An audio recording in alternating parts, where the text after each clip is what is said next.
Bom dia, estão abertos os trabalhos da Comissão Executiva, um programa feito em colaboração com a Ordem dos Economistas. Por estes dias, o ritmo a que se sucedem os acontecimentos obriga a paragens que permitam uma digestão da informação, digestão difícil de tudo o que nos chega de novo da Europa, pesada também sobre os acontecimentos nacionais. Exportações e greve nos portos, aumento de impostos e, claro está, Europa. São os temas na agenda desta Comissão Executiva. São convidados às quartas-feiras António Gomes Mota e Alexandre Mota Pinto. Também Vítor Gonçalves e Diogo da Silveira. Agradeço aos quatro a vossa presença. António, comece por si para falarmos de exportações e da greve dos portos, que é um facto que está obviamente a prejudicar não só a imagem de Portugal, mas também a competitividade dos próprios portos e, claro está, das empresas que por estes dias têm maior dificuldade em exportar. É isso, parece-me que é mais ou menos evidente. Nós temos, pela nossa própria natureza da atividade exportadora, uma grande utilização dos portos e, portanto, os portos estão paralisados. Há já muitos dias, naturalmente, que isso vai se ressentir no ritmo e no volume das exportações e também não é uma grande coisa. As empresas, obviamente, na tentativa de procurarem ir escoando os seus produtos, vão encontrando outras alternativas, nomeadamente ou por via terrestre ou encontrando outros portos em Espanha, que vai sempre encarecer as vendas com venda ao exterior e, portanto, seja lá qual for a perspectiva de análise, não é uma boa notícia. Agora, o que eu acho que é mais importante, e gostaria de sublinhar isso, é que eu tenho visto muitas notícias de associar diretamente este problema das greves nos portos com uma quebra que se verificou, ou que está a verificar nas exportações. E isso é um bocadinho esconder o sol com a peneira, porque, de facto, nós estamos perante um problema mais sério e mais fundo de desaceleração das exportações, que porventura esta greve terá marginalmente agravado e, portanto, essa desaceleração não tem nada a ver com a greve dos portos, tem muito mais a ver com um problema que cada vez é mais sério, que temos de ter mais consciência dele, que é justamente a própria condição e situação em que a Europa está. Como sabemos, mais de 70% das nossas exportações vão para a Europa está com um crescimento absolutamente anémico e, portanto, esse mesmo efeito se está a propagar à nossa capacidade, aparentemente cada vez mais lenta, de exportação. Vítor Gonçalves, neste caso dos portos, parece-lhe que o Governo deveria ter uma posição mais firme relativamente a esta situação. Penso que sim. Agora, a situação é entendível, na medida em que estamos numa situação em que existe já conflitualidade social em vários setores, onde, tendo em consideração as perspectivas que se avizinham para 2013, que é de todas as previsões, cada previsão que vai sendo feita por instituições credíveis, vai-nos dizendo que o crescimento da economia será inferior àquilo que se tinha antecipado antes, tanto para 2013 como para 2014. O que qualquer pessoa com bom senso pode antecipar que numa situação como esta vai haver aumento da conflitualidade social. Assim, numa situação em que há uma paragem dos portos e em que existe uma estrutura sindical forte, coesa, entende-se que o Governo tente, por todas as maneiras, procurar resolver o problema sem medidas extremas, não é? Agora, não sei até quando é que esta situação será sustentável, porque, como dizia o António, nós estamos numa situação em que há impacto, efetivamente, nas nossas exportações desta greve. Concordo com o que ele diz, que nós não podemos atribuir toda a diminuição do ritmo a que se estava a assistir nessa evolução das exportações à greve. Isso seria desonesto do ponto de vista intelectual. Efetivamente, tem a ver com o crescimento dos mercados externos, entre outros fatores. Mas não há dúvida que há impacto, e numa situação em que nós precisamos imenso, o país precisa imenso de exportar, quaisquer que sejam os fatores que dificultem essa situação, não são benéficos.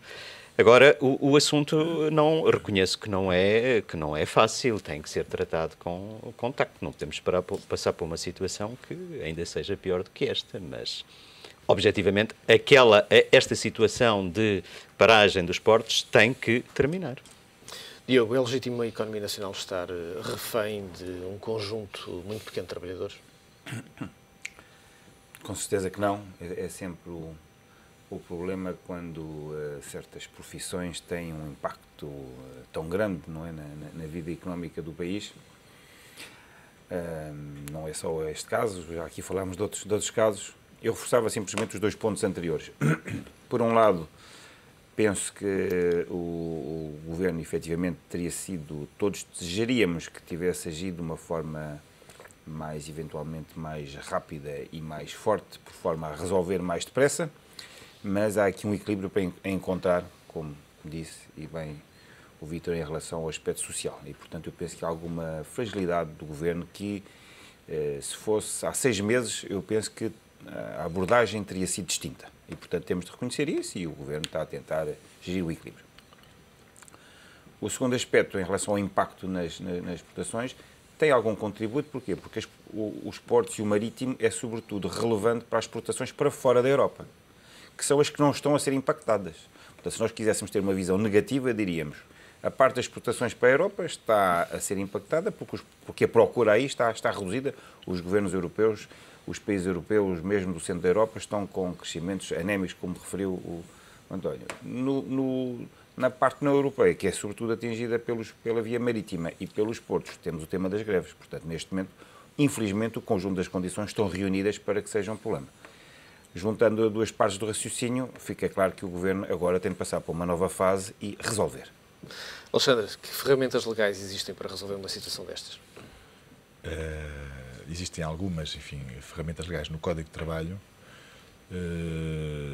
sendo que é importante, para saber se elas podem ser utilizadas, saber se a greve é uma greve pela forma como está a ser exercida, se é uma greve lícita ou ilícita. E já vamos, eu gostaria de dar a minha opinião em relação a isso. Mas eu queria só dizer o seguinte, é que a greve, nas suas motivações, não é uma greve, propriamente uma greve política contra o Governo ou uma greve que decorra da situação atual que estamos a ver. É uma greve específica, com motivações específicas, contra a alteração de uma lei que tem 20 anos, que é o regime jurídico do trabalho portuário. Foi apresentada pelo Governo uma proposta de lei na sequência de um acordo que foi celebrado com o UGT e com uma federação de sindicatos e com 2 associações patronais de operadores portuários, e essa proposta de lei é uma lei que flexibiliza e que abre o mercado, e que está a ser posta em causa por este sindicato, que é um sindicato de inspiração marxista, a meu ver. Eu ontem fui ver o sítio deles, afirmou-se como um sindicato de classe, utilizam uma série de noções, enfim, e de expressões de terminologia própria da economia marxista, da apropriação de mais-valias, etc., e que basicamente estão contra o seguinte. Portanto, eu vou agora dizer quais são as principais alterações que estão a ser propostas no novo regime jurídico. A primeira alteração é que deixe de ser necessária a carteira profissional para exercer este trabalho. Isto é, tem que ser feita por formação, tem que obter certas qualificações, mas não é necessária a carteira profissional, ou seja, abrir o mercado. Estão contra. Compreende-se quem está contra a abertura do mercado, mas se calhar isso conduz a uma operação portuária mais eficiente. E depois estão contra 2 outras alterações que resultam da aplicação do regime do contrato a termo, de particularidades de contratos especiais a termo que estão previstos no Código de Trabalho a este regime do trabalho portuário, que é basicamente o contrato de trabalho a termo de muito curta duração. Isto é a possibilidade de, em períodos que há uma grande tráfego e grandes necessidades de operações de carga, contratar trabalhadores até 8 dias para fazer face a esses períodos, e depois a possibilidade de haver o chamado contrato de trabalho intermitente, enfim, que é um contrato em que há um período de trabalho anualizado, vamos pôr 800 horas, ou 600 horas, e os operadores portuários têm a possibilidade de ir chamando os trabalhadores, com 10 dias de antecedência, no caso é o que está proposto, para trabalhar. E pagam-lhe ao longo de todo o ano. Portanto, depois é feita uma proporção e o trabalhador recebe sempre a remuneração, mesmo quando não está a trabalhar. Este sindicato é contra isto. Eu não compreendo esta motivação. Portanto, eu acho que estas medidas são medidas que, no fundo, são medidas que introduzem maior flexibilidade, maior eficiência na gestão de recursos humanos dos portos. Os portos são importantes não só indiretamente como pela sua fatura, enfim, pela chamada fatura portuária para as exportações, mas também são eles próprios exportações e podem ser competitivos, como o António tinha dito, mesmo no transporte, do tráfego marítimo internacional. há uma escolha entre os portos de Espanha e os portos portugueses e, portanto, se diminuirmos os custos, também podemos ter aqui exportações, podemos tornar os nossos portos competitivos. Portanto, eu não concordo com os motivos da greve. Um outro aspecto é se ela é lícita ou não, mas depois eu poderia... Muito bem. É uma outra questão. Na agenda temos também o tema das câmaras municipais que têm vindo a fazer alguma concorrência fiscal, se acharem bem, para a segunda parte, para termos, enfim, um pouco mais de tempo. António, era algo que não se via de uma forma tão visível, a concorrência fiscal entre vários municípios. A Câmara de Lisboa aprovou uma redução de impostos. Ontem a Assembleia Municipal na Câmara de Oeiras aprovou também uma redução do IMI. Começa a haver aqui alguma concorrência fiscal entre vários municípios?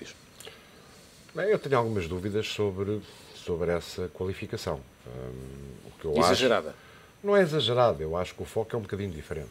Ou seja, o que eu penso que houve foi um esforço inicial de uma ou de outra Câmara no sentido de procurar, e penso até numa estratégia de alguma sensibilidade social, minimizar o esforço para os seus cidadãos contribuintes em termos de carga fiscal, que, como sabemos, vai aumentar de forma brutal para o próximo ano, e, portanto, dentro daquilo que são o âmbito das suas competências, procurou fazer 3 tipos de reduções. Por um lado, diminuir, e podemos usar o exemplo de Lisboa, diminuir para metade a percentagem da coleta de IRS dos cidadãos contribuintes do Conselho que a Câmara arrecadava, e, portanto, esse diferencial que a Câmara deixa de arrecadar é devolvido aos contribuintes. Reduziu que era possível as taxas do IMI e também isentar de derrama as pequenas empresas, tipicamente o comércio local. Eu acho que isto é um pacote que, acima de tudo, tem como objetivo, creio eu, do ponto de vista das câmaras, de minimizar os efeitos da carga fiscal na sua população local. O que eu penso que aconteceu a seguir foi um efeito de imitação, no bom sentido do termo, ou seja, muitas mais câmaras procuraram fazer exatamente o mesmo relativamente às respectivas populações. Eu aqui acho que é um esforço que é louvável. No caso de várias câmaras, há outro aspecto que eu também gostaria de sublinhar, que se foram medidas decididas e aprovadas nas Assembleias Municipais, em muitos casos por maioria, por unanimidade, ou seja, houve de facto um consenso entre a janela dos partidos que constituem a Assembleia Municipal, foi o caso de Lisboa, e, portanto, acho que é uma resposta a tempos difíceis que as câmaras estão a fazer.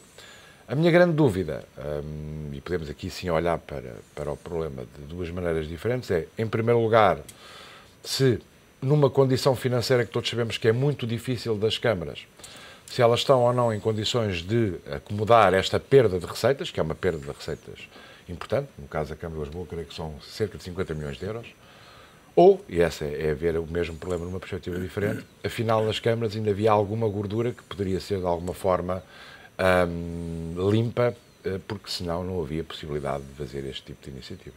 Vítor Gonçalves, quando olhamos para aquilo que é o modelo de negócio, se me permite a expressão, o modelo de financiamento das câmaras municipais, estava praticamente todas muito assente no imobiliário, através da cobrança de impostos. Ora, o imobiliário hoje não é uma fonte de receita, a cobrança de impostos através dessa fonte, as câmaras vão ter que encontrar outras fontes de receita e alterar também aquilo que é a sua forma de financiamento. E calcula a forma de despesa também.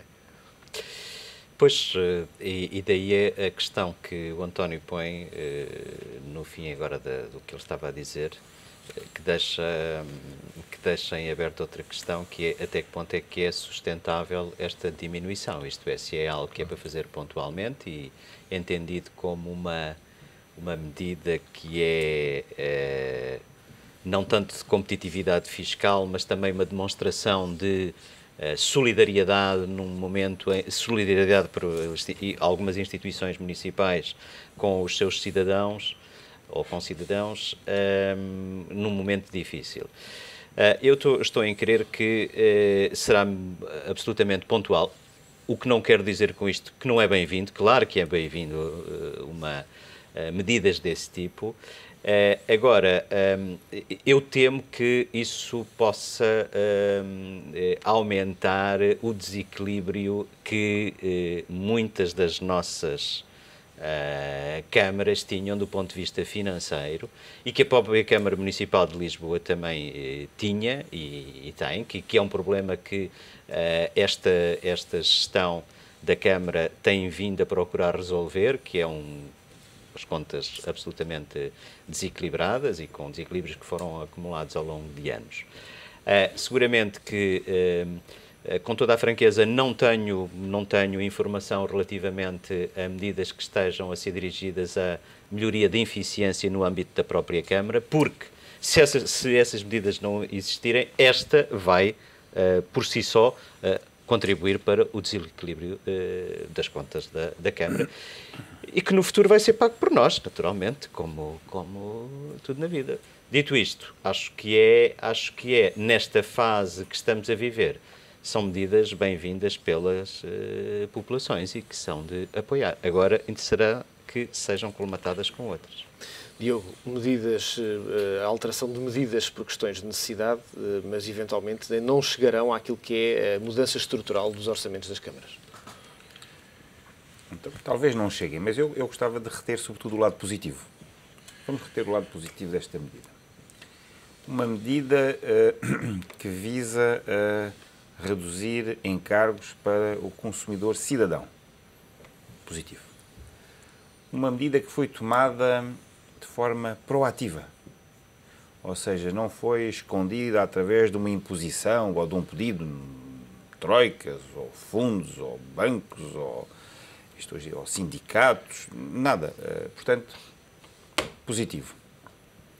Uma medida que, obviamente, como disse o Vítor, terá de obrigar a alguma redução de custos, algum repensar até, eventualmente, de funções. E, felizmente, seria surpreendente que só na máquina do Estado e na administração central é que houvesse possibilidade de procurar eficiência. Com certeza que nas câmaras também irá haver variações, com certeza, mas tem de haver oportunidades de melhoria de eficiência também nas câmaras. Muitas vezes as organizações, quer elas sejam privadas, quer elas sejam públicas, só reagem quando sentem essa obrigação, quando estão mesmo obrigadas a reagir. E, portanto, aqui este movimento pode ser visto do lado negativo como vão responder a esta redução de receitas. Eu vejo pela positiva, vão ser obrigados, e estão eles próprios a auto-obrigarem-se a procurar eficiência. Portanto, eu gostava de reter essencialmente o aspecto positivo e gostaria de discordar do Vítor, dizendo que eu acredito que possa ser sustentável e recorrente. Eu acho que faz sentido, é um bom momento para rever em profundidade não só a eficiência, mas eventualmente até algumas funções que hoje em dia estão a cargo das câmaras. Esta redução a curto prazo pode, obviamente, empurrar para a frente esta mesma redução de custos, ou seja, aumentar a dívida, que acaba por ser menos visível nos municípios. Sim, isso quer dizer, só irá aumentar a dívida se não conseguirem rapidamente encontrar oportunidades de redução de custos.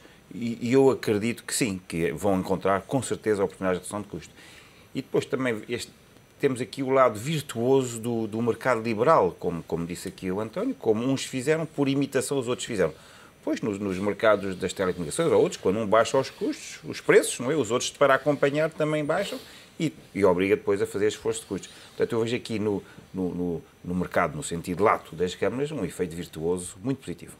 Alexandra, esta medida terá a ver alguma coisa com o facto de para o ano haver eleições autárquicas ou é apenas uma visão demasiado política do que está a acontecer? Rui, esse era o elemento que eu ia introduzir na discussão. Portanto, eu ia justamente saudar a medida. Saudar a medida. Eu penso que a medida é de saudar, porque estamos num momento de dificuldade, mas realmente a questão que o António colocou e os receios de sustentabilidade da medida que foram colocados pelo Vítor ganham outra relevância se pensarmos que grande parte dos municípios que estão a tomar esta medida pela primeira vez a estão a tomar em ano de vésperas de autárquicas. E isso também ajuda a explicar a unanimidade. Ninguém quer ficar de fora, porque os outros também concorrem. Vamos ser positivos e vamos pensar que não tem nada a ver com as eleições autárquicas. Muito bem, daqui a pouco... Não consegue dizer isto sem sorrir. Porquê é que será que rimos? É porque o ambiente aqui é de boa disposição. Isso mesmo. Isso é verdade, é sempre. Vamos partir para um breve intervalo nesta Comissão Executiva. Regressamos já a seguir para falar desse velho continente. Até já.